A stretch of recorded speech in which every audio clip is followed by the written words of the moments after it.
say right now, I want to give Geno some of his flowers, as we like to say. He's been playing really well. This guy, drafted by the New York Jets, didn't work out. Went to the Giants, went to the Chargers, and now he's in Seattle, sat behind Russ. He's getting his opportunity to start. But we can't diminish what Russ did. No one is. The Seahawks... Are they better off right now without Russell Wilson? No, it's too early to say that. They're, what, 2-2? Like, they haven't... They're I think 1 or 2 games right now. So, yes, Geno Smith is playing good football. So I understand the question and why we're talking about it. But look at what they did with Russ. They won more playoff games in the 10 years Russ was there than it was like 36 seasons before that. Russ won a Super Bowl there. It took them to 2 Super Bowls. So I don't want to say they're better off without him because we were able to see what he did for that organization. And I know the Legion of Boom was the main focus while he was there. That defense was incredible, being at the top in points allowed every single year.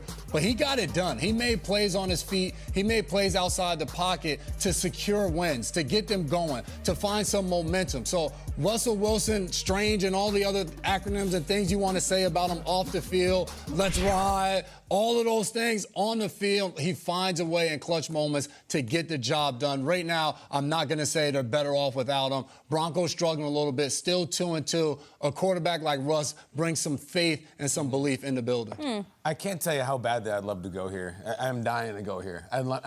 There's a thing called chemistry, there's a personality fit, there's all sorts of extra stuff with Russell Wilson. I mean, the word strange just got thrown out, and it's applied a lot of different ways.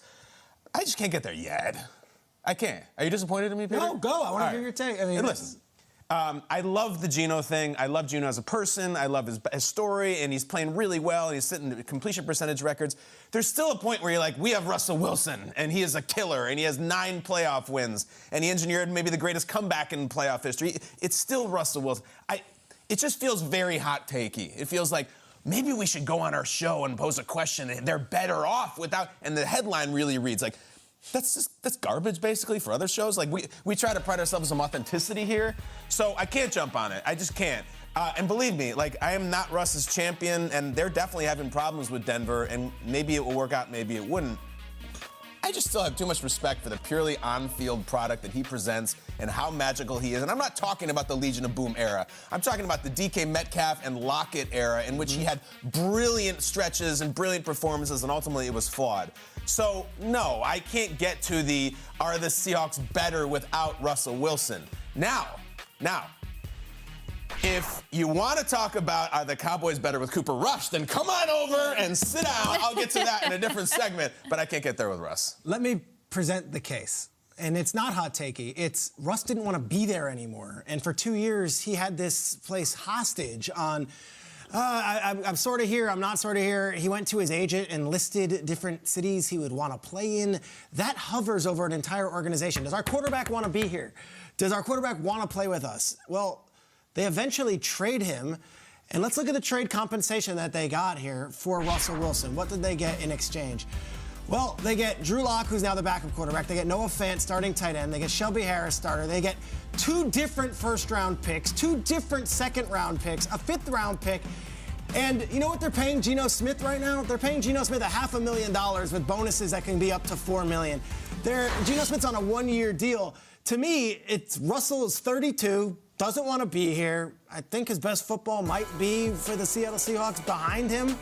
And the last 2 years, we haven't done anything in the playoffs, so are we better off without him? Maybe if you go 1 for 1, Geno Smith versus Russell Wilson, you'd say I'd take Russell Wilson. But in this particular situation, in a vacuum, gosh, Geno Smith looks good in Shane Waldron's offense, looks better than Russell did last year, sure looks comfortable, and Geno wants to be there.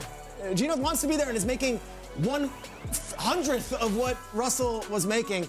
I think the Seahawks were ready for a change. I think Russell was ready for a change. And if you listen to Pete Carroll in his conversations, he makes it very clear that, hey, we're good with what the guy we got is doing and how we are. So, Jason, no one's taking away Russell Wilson's achievements. This guy is going to the Hall of Fame. I don't think if he ever takes another snap, he's going to the Hall of Fame. That's how good he is. But at 32 years old, after 2 years of this hovering, I don't know if I want to be here. I do want to be here. Maybe go Hawks. Go. Good riddance. Go on to your next venture. We like what we've got here. And Geno Smith, for far less expensive price tag, is getting the job done, if not better. at least as in a comparable way as to what Russell was doing in this offense.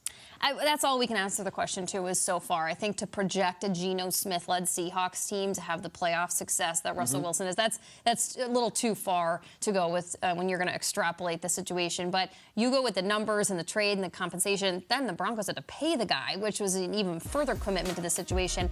I'm going to go with the vibe check here, which, to Peter's point, this was just an awkward thing. I think Russell Wilson seems like a guy that really wants to be liked, and I think he wanted to go to Seattle week 1, opening night, and be cheered on, be received well, to have a warm, fuzzy feelings in the building, and it was not that. I specifically asked for the boos to be not played during this because I feel badly that they were as loud as they were, but Pete Carroll kind of drew that up the week before. The fans will know how to handle it when Russell Wilson walks back in the building, and they handled it as they wanted to. Pete Carroll is a fantastic coach, and it was going to be that guy or the other. And Russell Wilson, it's not really a connection between the two quarterbacks. It's more that I think the Seahawks, as a franchise moving forward with Pete Carroll as your quarterback, are better off without Russell Wilson. Geno is your quarterback right now, you're saying. With Geno, but it's not about Geno. It's about the organization, and I think that it is better off without Russell Wilson. There's the hover factor. Peter used the word hover.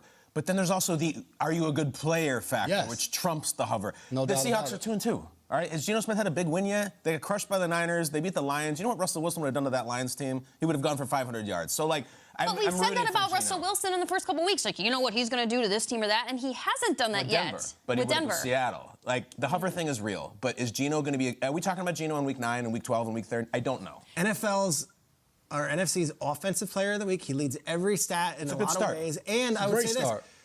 Like, 1-year deal. There's nothing to lose for. I'm talking about, is Seattle better off without Russell Wilson? Not is Geno Smith better? We'll see. We'll see. I think right now they are better without Russell Wilson.